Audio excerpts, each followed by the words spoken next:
Bagaimana rasanya Mas? Luar biasa. Ini oleh-oleh dari mana Mas kopinya Mas? Kopi Purbalingga asli. Oh begitu. Pantesan kok rasanya saya sudah mengenal kayak gitu. Kalau Purbalingga yang terkenal kopinya di mana Mas? Di Gunung Malang. Gunung Iya, Malang. di daerah Serang. Serang. Iya, Serang, Robusta.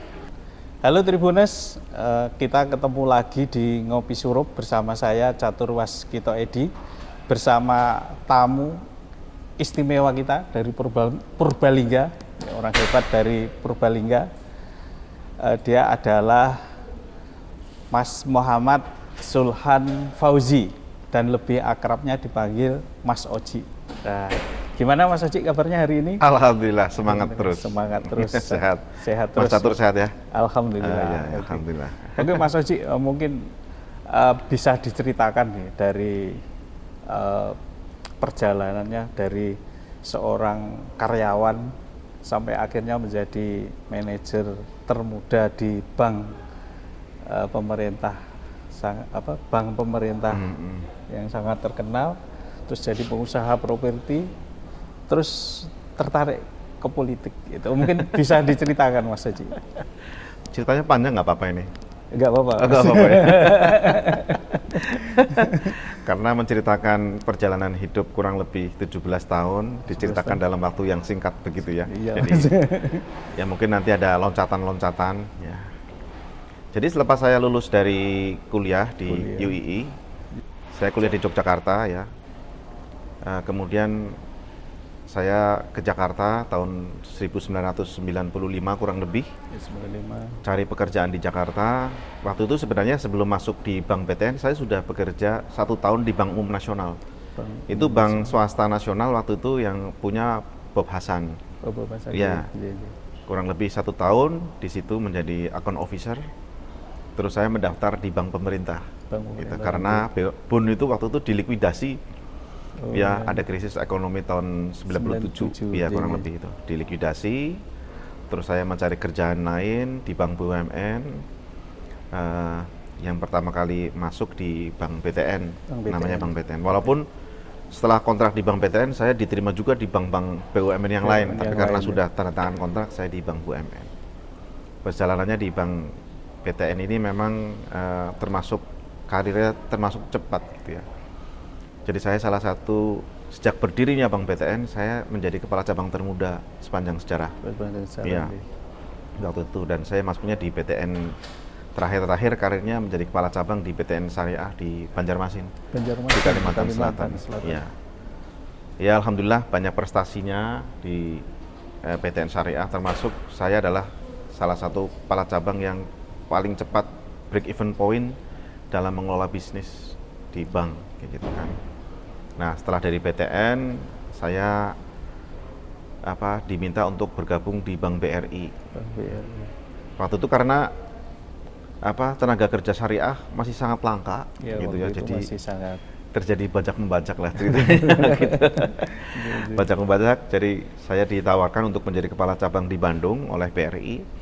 Tapi sebelum saya berangkat ke Bandung, itu oleh Bank Mandiri tercium gitu kan, sehingga saya diminta untuk bergabung ke Bank Mandiri.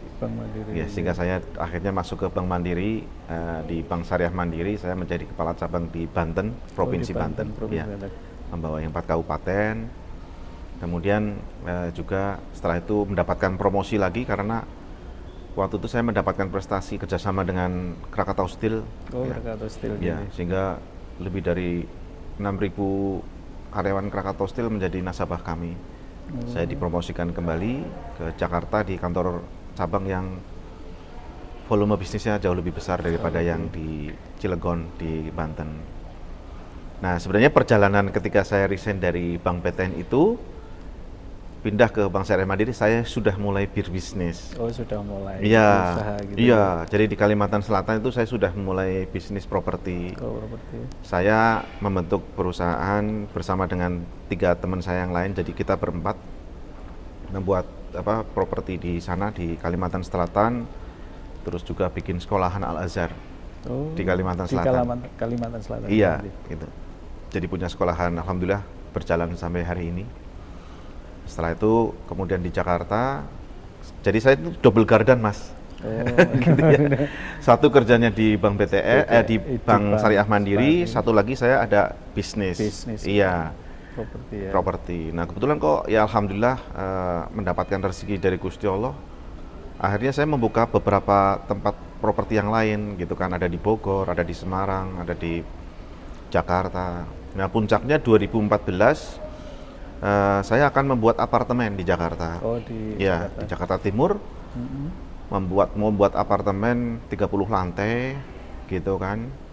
Nah karena 2014 itu sudah semakin sibuk saya, tidak hanya di Jakarta saja kan, tapi di beberapa tempat ada proyek, saya di persimpangan jalan.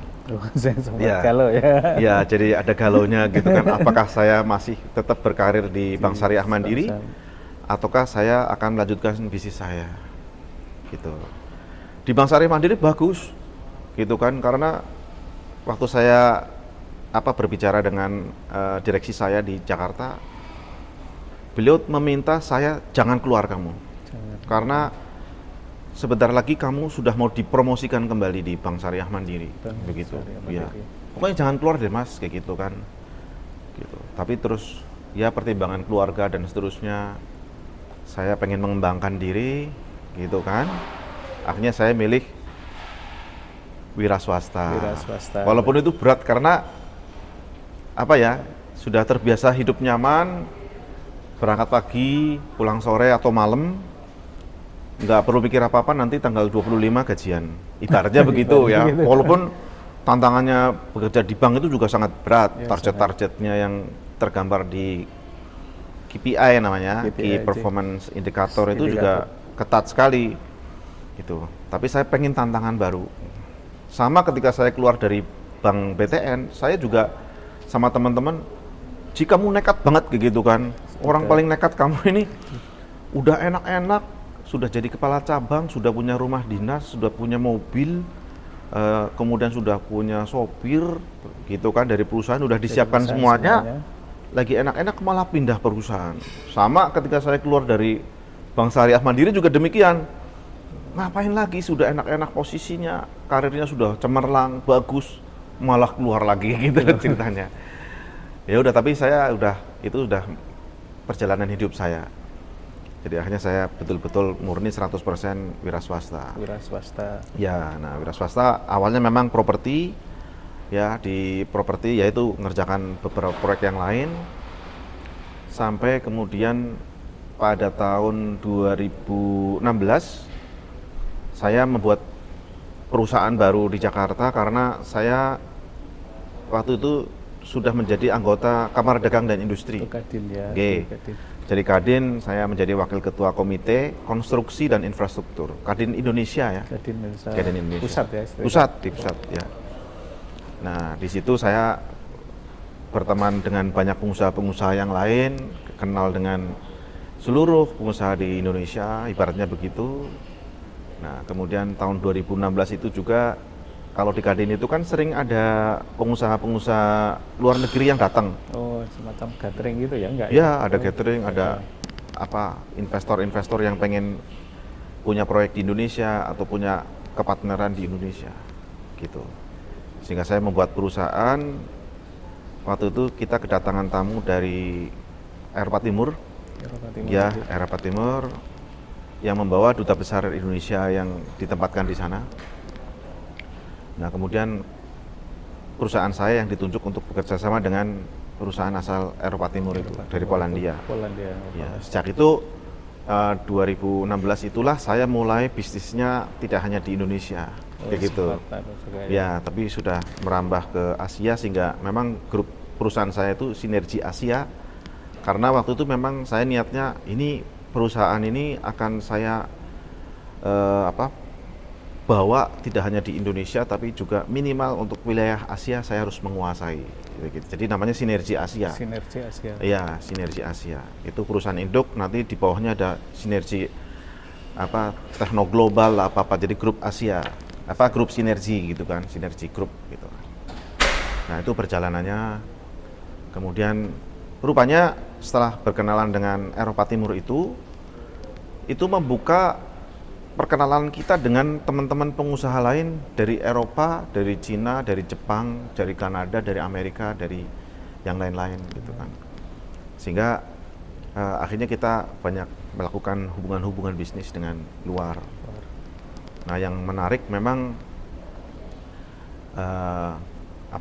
di situ saya bisa lebih paham tentang dunia luar seperti apa, kayak gitu kan. Karena kan paling nggak kan mau pergi sewaktu-waktu, dan hobi saya itu biasanya searching di Google gitu kan. Tahun ini ada pameran apa ini gitu kan. Oh, ada pameran ini di negara ini, pameran ini di negara ini, saya kunjungi Mas. Gitu, saya kunjungi, kemudian di pameran itu saya keliling-keliling di stand, produk-produk apa yang bagus gitu kan. Saya tawarkan ke agennya di Indonesia yang saya mengageni. Oh, gitu. Iya. Sehingga sebenarnya kalau tidak ada Covid kemarin, saya sudah mengantongi 20-an brand dari luar negeri. Iya, yang bisa kerjasama dengan kami. Tapi memang saya lebih khususon brand-brand tersebut, brand-brand yang terkenal, yang bagus, ya, yang saya bawa ke Indonesia. Nah itu, jadi lagi seperti itu. Jadi lagi bisnisnya lagi ke internasional. Iya. Oke, Mas Suci, mungkin dari bisnisnya kan sudah katakanlah bisa dikatakan berhasil dan sukses. Ya. Terus mungkin ada kok kembali ke Purbalingga, ada panggilan apa gitu sehingga panggilan sebenarnya apa gitu kok pengen tentang Purbalingga, terus akhirnya kembali ke Purbalingga, mungkin ada amanah khusus atau apa gitu, mungkin Mas bisa ceritakan habis dari bisnismen ini ke politik gitu. Iya.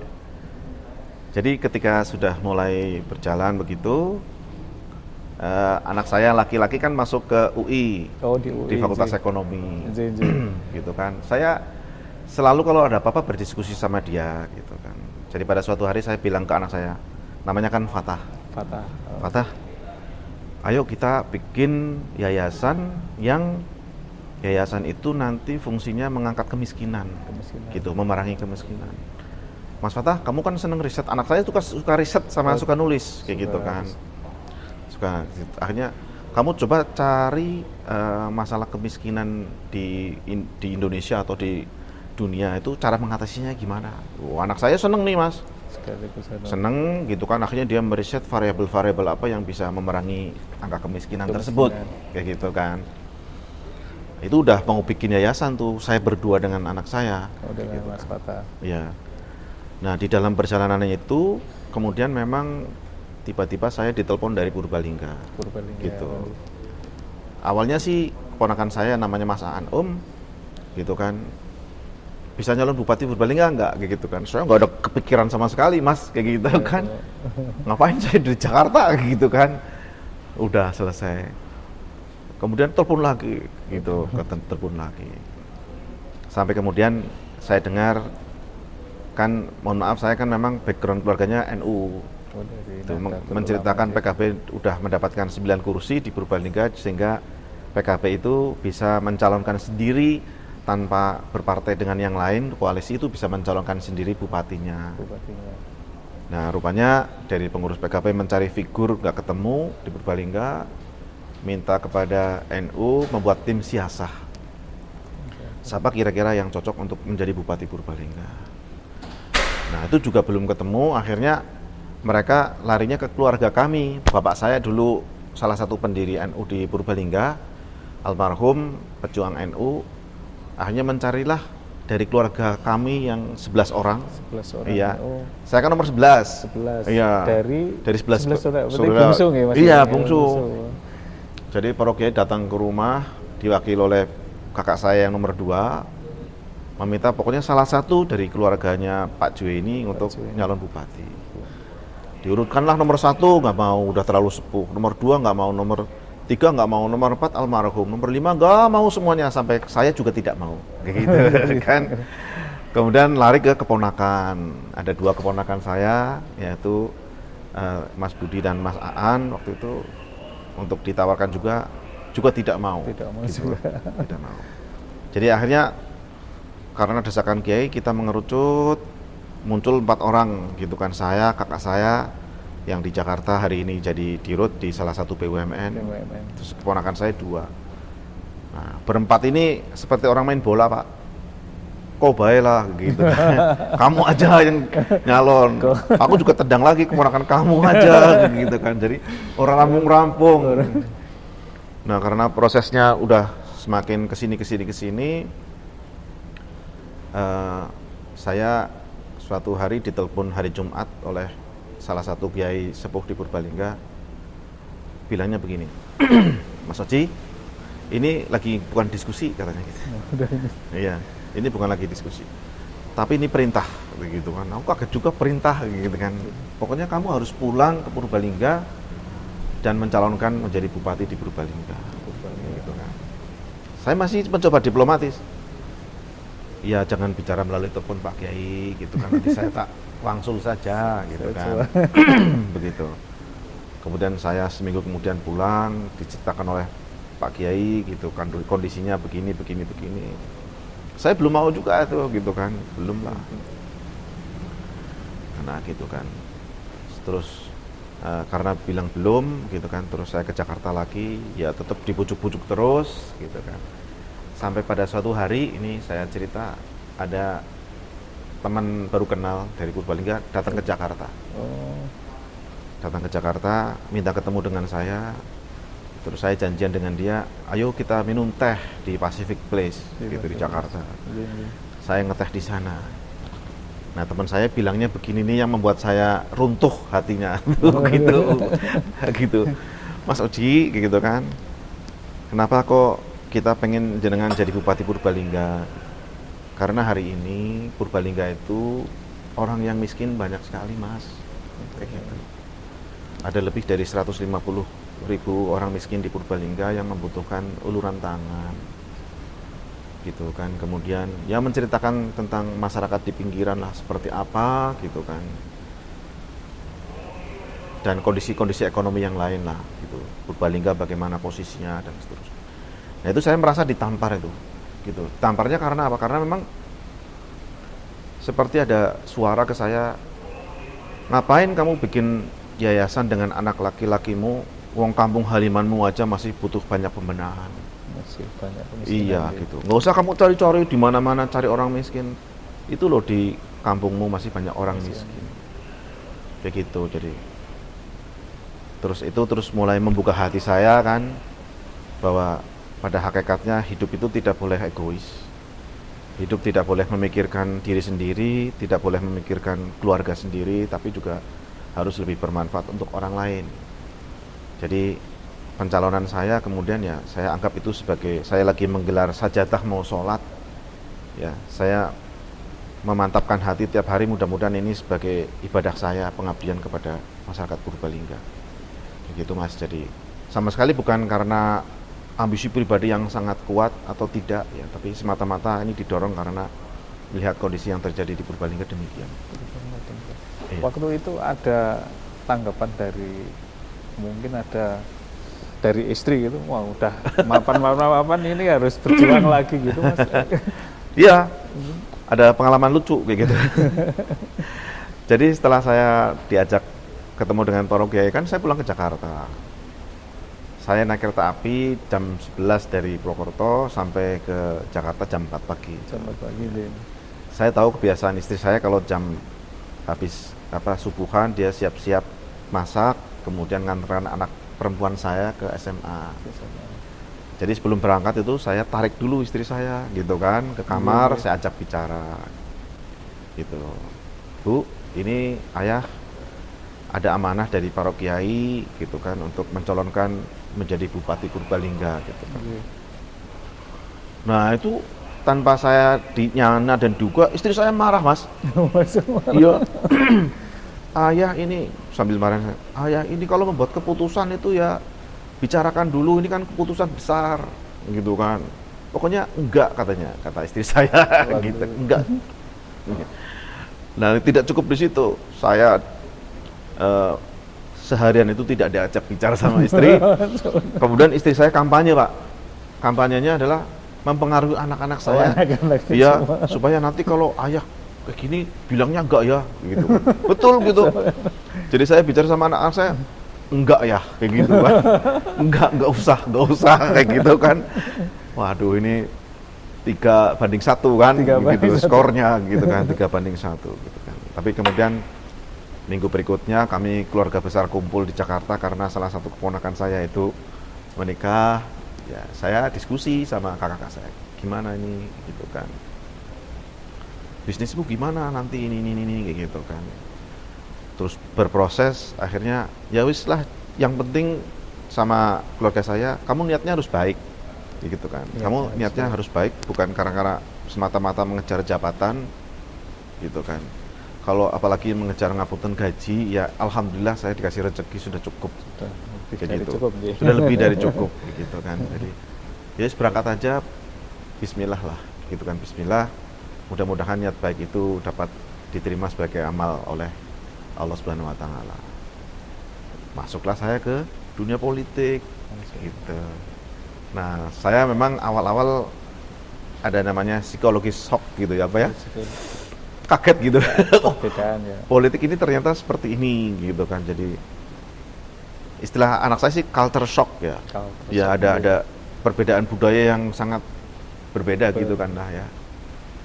Awal-awalnya saya memang ada shock yang luar biasa bertemu dengan teman-teman partai begini begitu dan seterusnya gitu kan. Tapi alhamdulillah sih kesininya saya sudah mulai menyesuaikan diri gitu kan, sudah bisa mulai enjoy. Oh begini teknik-teknik berkomunikasi dengan partai-partai dan seterusnya mas gitu. Jadi sampai dengan hari ini demikian ceritanya. Gitu.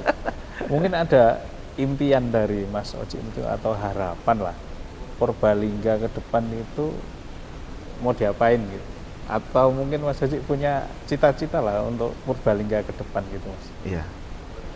Ya tentu saja pekerjaan rumah yang terbesar hari ini kan masalah kemiskinan, gitu kan. Ya. Jadi kalau masalah kemiskinan itu saya taruh di huruf Z. Kalau A dan Z, huruf Z yang akan saya taruh di sana, kita thinking of the end of mind gitu ya. Artinya target saya adalah memberantas kemiskinan di Purbalingga. Syukur-syukur nantinya orang Purbalingga tidak ada lagi yang melarat, kayak gitu kan. Nah untuk mencapai itu kan variabelnya ada 2 nih, masalah kemiskinan. Untuk mengatasi dalam jangka panjang, variabelnya adalah kita harus memperbaiki pendidikan. Dan yang kedua memperbaiki kesehatan. Oke, terutama kesehatan ibu dan anak-anak.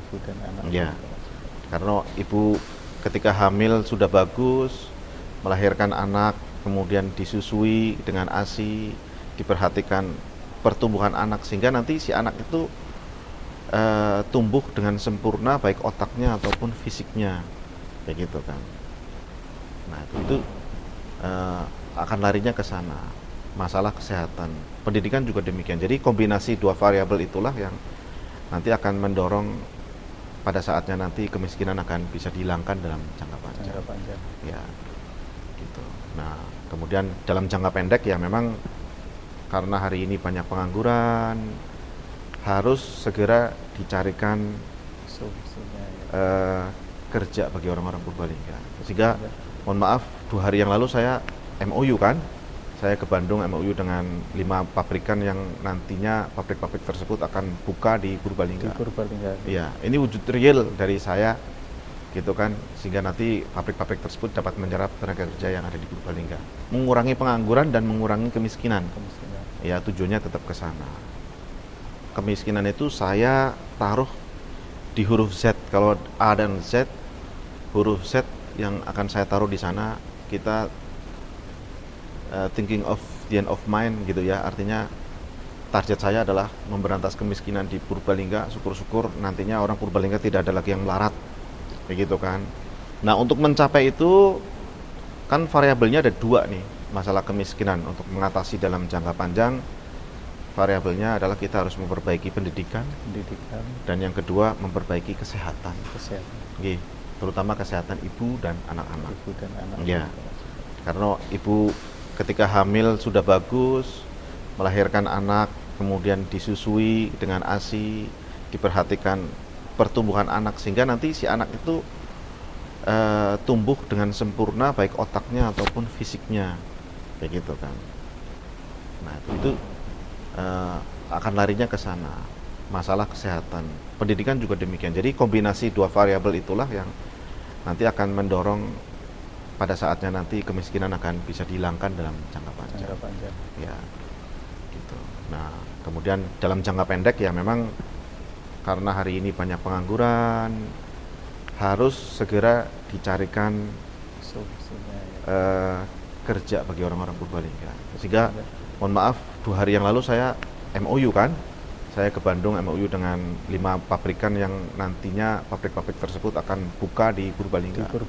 Iya, ini wujud real dari saya, gitu kan, sehingga nanti pabrik-pabrik tersebut dapat menyerap tenaga kerja yang ada di Purbalingga, mengurangi pengangguran dan mengurangi kemiskinan. Ya, tujuannya tetap ke sana. Jadi itu PR terbesar kalau kaitannya dengan kemiskinan. Nah, hal-hal yang lain ya bagaimana, karena saya master di bidang ekonomi, saya kan dulu waktu di Malang sempat di Brawijaya kuliah S2 MM, dan sehari-hari saya pebisnis di Jakarta, sehingga memang Purbalingga ini potensi alamnya besar, potensi sumber daya manusianya bagus, gitu kan. Hanya perlu dibukakan pintu-pintu supaya Purbalingga ini dapat melakukan proses bisnis dengan orang-orang di luar Purbalingga, baik secara nasional ataupun internasional. Gitu. Jadi saya akan mencoba membuka pintu-pintu di Purbalingga, gitu kan, baik untuk para petani, untuk UMKM, gitu kan, untuk yang lain-lainnya lah. Supaya nanti pada saatnya nanti ekonomi Purbalingga membaik, kemakmurannya juga membaik gitu. Iya. Mungkin 3 kata untuk Purbalingga, Mas. Mungkin sejahtera atau apa gitu. Ya, tagline kita Purbalingga maju kan? Purbalingga maju. Iya, okay. Purbalingga maju. Artinya maju kan memang ya sudah menyeluruh kan di berbagai hal. Itu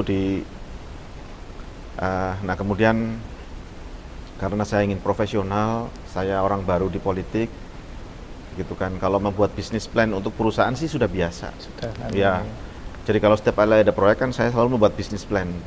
Gitu kan, di ujung nanti bisnisnya akan ada ketemu margin berapa kan sudah biasa. Gitu kan. Iya. Tapi ini kan kita berbicara Purbalingga kan, ya saya bikinkan bisnis plan juga, tetapi kan melihat dengan faktor historik sama faktor realita hari ini. Sehingga saya perlu menunjuk konsultan, bekerja sama dengan konsultan yang bersama-sama merumuskan. Sehingga saya memanggil konsultan dari Jakarta ke Purbalingga, membuat visi, membuat misi, kemudian visi misi itu terjemahkan menjadi 33 janji kerja. Dari 33 janji kerja itu kita memiliki 7 program unggulan untuk Purbalingga. Ya, 7 jadi program unggulan. Nggih, kayak gitu ceritanya, Mas. Demikianlah perbincangan yang sangat luar biasa. Mungkin nanti ada session yang sangat menarik. Jadi Mas Oji nanti akan menjawab dengan cepat. Tapi sebelumnya kita minum dulu, Mas. Oh, iya. Oke Tribuners, mungkin ini adalah sesi yang paling ditunggu-tunggu, quick question, yaitu saya akan memberikan pertanyaan dan Mas Oji akan menjawabnya dengan cepat, dan nanti bisa kita bahas kenapa dia memilih salah satu pilihan itu. Oke Mas Oji, yang pertama, infrastruktur atau SDM? SDM. Kesehatan atau ekonomi? Kesehatan. Bisnis atau politik? Bisnis. Traveling atau santai di rumah? Traveling. Wisata dalam negeri atau luar negeri? Luar negeri. Luar negeri. Flora atau fauna? Fauna. Fauna. Masakan rumah atau masakan tradisional? Tradisional. Tradisional. Soto kerinyi atau sate blater? Soto kerinyi. Sepak bola atau golf? Golf. Golf. Oke Mas Oji, mungkin kita bisa bahas dari jawaban Mas Oji tadi. Okay. Saya bertanya tentang infrastruktur dan SDM, tapi Mas Oji milihnya SDM. Mungkin bisa dijelaskan Mas Oji? Ya. Segala sesuatu itu kan munculnya dari manusianya ya. Gitu ya. Jadi pembentukan manusia-manusia yang hebat-hebat itu kan sudah menjadi hal yang wajib bagi kita. gitu kan. Itunya nantinya dengan manusia-manusia yang hebat itu nanti kalau infrastruktur bagi saya itu efek samping daripada pembentukan SDM-nya gitu kan ya. Kalau kita hanya memikirkan infrastruktur saja, nanti SDM-nya tidak diperhatikan, akan mati juga infrastruktur itu. Jadi saya lebih milih SDM, dengan SDM yang bagus, nanti otomatis infrastruktur juga akan mengikuti. Walaupun saya hari ini di konstruksi dan infrastruktur. Yang kedua Mas, yang bisnis dan politik tadi Mas Haji pilihnya apa tadi? Bisnis. Bisnis. Iya. Mungkin bisa dijelaskan Mas. Dengan bisnis bisa membangun politik atau seperti apa? Ya dibandingkan dengan perjalanan atau umur saya yang sekarang 48 tahun kan porsi dengan antara bisnis dengan politik kan ibaratnya 98% dibandingkan 2%. Kan saya baru masuk ke politik. Iya, kayak gitu kan. Jadi saya sudah menikmati sekali bisnis kayak gitu kan. Politiknya lagi berusaha menikmati gitu. Jadi bisa dikombin. Iya, nantinya ini akan saya combine gitu kan. Jadi bisnis tetap berjalan gitu tanpa melanggar GCG, tanpa melanggar aturan-aturan begitu kan, tanpa melanggar undang-undang. Mudah-mudahan nanti bisa saya combine. Oke Mas, Mas Haji mungkin closing statement tentang Purbalingga. Iya, closing statement tentang Purbalingga. Purbalingga adalah kota kecil di tengah Pulau Jawa. Ya. Dan ini ibaratnya adalah, kalau bagi saya Purbalingga gadis yang manis. Tapi memang kita perlu memberi lipstik, memberi bedak, ya supaya Purbalingga itu semakin cantik. Potensi itu sudah dimiliki oleh Purbalingga, sumber daya alam yang melimpah, pemandangan yang bagus, ya, kemudian bisa dijadikan sebagai kota industri, bisa dijadikan sebagai kota wisata. Hanya Purbalingga perlu sentuhan tangan-tangan yang memang kreatif, seperti itu. Jadi insya Allah kehadiran saya di Purbalingga membawa manfaatlah untuk Purbalingga. Demikian Mas. Terima kasih. Oh, nggih, sebelum kita tutup mungkin kita minum lagi Mas. Oh, nggih.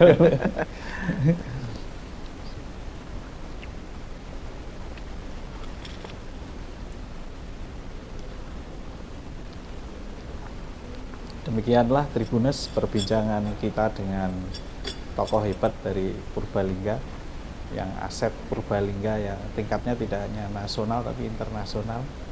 Mungkin sampai ketemu lagi di konten Ngopi Surup dengan tokoh-tokoh Jawa Tengah dan Indonesia, mungkin di konten Ngopi Surup selanjutnya.